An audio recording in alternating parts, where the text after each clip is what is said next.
we have to kind of remember what time it was. So not only was his murder happening in 2020, but COVID was happening in 2020. And also a show came out by the name of Bridgerton came out in 2020. And so for me, part of it was just because I was home all the time. So I was seeing things, reading things, doing things that I wasn't doing before because I was at home.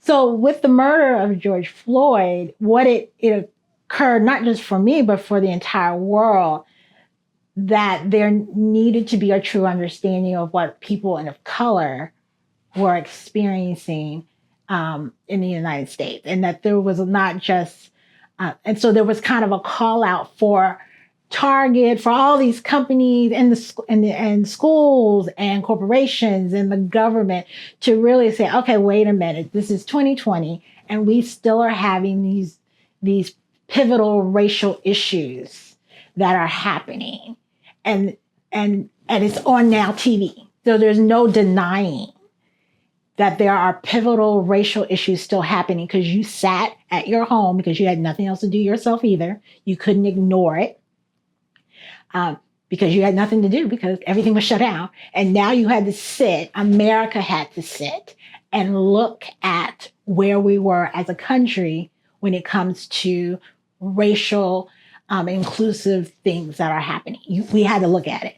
Everybody saw what occurred that day. And so for me, my connection to it when it comes to Austen was also, I think I read the Jane Austen's newsletter. And it was just another corporation, like all the corporations, who now had to finally admit that, hey, we need to think about what's going on diversity wise when it comes to what's happening in our country. So that was what kind of spurred it. It's because every corporation was talking about it. And so Jasmine was talking about it too. And I was like, okay, you want to talk about it? Let's really talk about it. Let's do it. And then, of course, the Jane Austen house during that time decided to put a display of things about Austen and what was going on during that time with slavery.